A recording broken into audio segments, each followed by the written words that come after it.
తిరుమలలో భక్తుల రద్దీ కొనసాగుతోంది. లాంగ్ వీకెండ్ కారణంగా స్వామివారి దర్శనం కోసం భక్తులు పోటెత్తారు. శ్రీవారి దర్శనానికి కంపార్ట్మెంట్స్ అన్ని కూడా నిండి బాటగంగం ఆలయం వరకు కూడా క్యూ లైన్లో భక్తులు వేచి ఉన్నారు. దీంతో శ్రీవారి సర్వదర్శనానికి 30 గంటలకు పైగా సమయం పడుతోంది. నిన్న 69,000 మందికి పైగా భక్తులు స్వామివారిని దర్శించుకున్నారు. దీంతో హుండీ ఆదాయం 4 కోట్లు వచ్చినట్టు టీటీడీ తెలిపింది. తిరుమల క్యూ లైన్ల రద్దీ అంశంపై మా కరెస్పాండెంట్ ప్రసాద్ మరిన్ని వివరాలు ఇస్తారు. ప్రసాద్, చెప్పండి, గడిచిన 4-5 సంవత్సరాల్లో మనం ఇలాంటి లాంగ్ వీకెండ్ సందర్భాలు లేదంటే ఏదైనా కళ్యాణ మహోత్సవాలు జరిగినప్పుడు సామాన్యులకు ప్రయారిటీ ఇవ్వాలి అని ప్రత్యేక దర్శనాలని రద్దు చేసిన దాఖలాలు కోకొలలు. సో ప్రస్తుతం ఏంటి అంటే ఇన్ని రోజులు ఇంత 30 గంటలకు పైగా లైన్లో ఉండాల్సిన పరిస్థితి, కేవలం విఐపీల తాకిడి అనేది కూడా వినిపిస్తోంది. వాస్తవేనా? ఏంటి మీ దగ్గర అప్డేట్స్? హరి, తిరుమలలో గత 3 రోజులుగా భక్తుల రద్దీ కొనసాగుతుంది. తిరుమలన్నీ కూడా క్యూ లైన్ లో భక్తులతో కిటకిటలాడుతున్నాయి. మరోపక్క శ్రీవారిని దర్శించుకోవడానికి సామాన్య భక్తులు ఏ స్థాయిలో వస్తున్నారు, వీఐపీలు కూడా అదే స్థాయిలో తిరుమలకు చేరుకుంటున్నారు. దీంతో భక్తులకి మరింత ఆలస్యం కూడా అవుతుంది.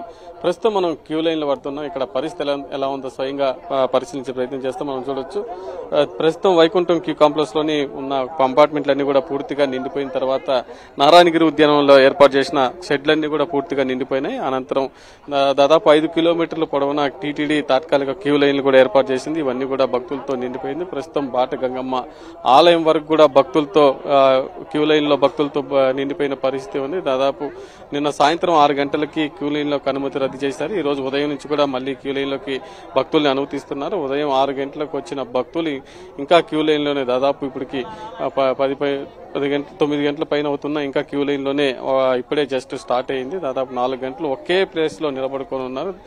ఇక్కడ కనీసం ఫుడ్ కూడా రాలేదు. ఇప్పుడే ఒక 5 నిమిషాల ముందే ఫుడ్ కూడా టీటీడీ ప్రాంతానికి చేరుకుంది. ఏదేమైనా గంటల తరబడి గతంలో కంటే ఇప్పుడు భక్తుల నిరీక్షణ అనేది చాలా పెద్ద ఎత్తున జరుగుతుంది. దాదాపు ఒక క్యూ లైన్ లోనే దాదాపు 15 గంటలకు పైగా భక్తులు క్యూ లైన్ లోనే వేచి ఉండాల్సిన పరిస్థితి ఉంది. ఈ సందర్భంగా భక్తులు చిన్నపిల్లలు కావచ్చు, వృద్ధులు కావచ్చు, క్యూ లైన్ లో అనేక ఇబ్బందులు ఎదుర్కొంటున్నారు. వీళ్ళకి కావాల్సిన నీటి వసతి ఇవన్నీ కూడా అందిస్తున్నారు. కానీ ఆహారం సరైన సమయానికి రాలేదని కూడా భక్తులు చాలా ఇబ్బందులు పడుతున్న పరిస్థితి ఉంది. అదేవిధంగా నిన్న నూతన ఈవో ఎవరైతే ప్రమాణ స్వీకారం చేసిన తర్వాత క్యూ లైన్లన్నీ కూడా పరిశీలించారు. ఇక్కడ అందిస్తున్న వాటర్ సదుపాయం కావచ్చు, ఆహారం కావచ్చు, ఇవన్నీ కూడా ఇక్కడ భక్తులు అడిగి తెలుసుకున్నారు. వాటర్ అనేది చాలా బాగలేదు అనేసి అధికారులను కూడా అతను చెప్పడం జరిగింది. అదేవిధంగా ఆహారం కూడా విరివిగా అందించాలని చెప్పారు. మరి ఈ ప్రాంతంలో అనేక మంది భక్తులు ఉన్నారు. వీళ్ళు ఎప్పుడు వచ్చారు ఏమనేది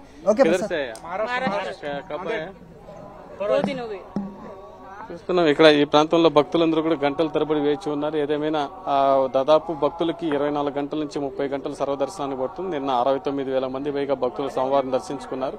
4 కోట్ల రూపాయలు ఉండి ద్వారా ఆదాయం లభించింది. దాదాపు 40,000 మందికి పైగా భక్తులు తలనీలాలు సమర్పించారు.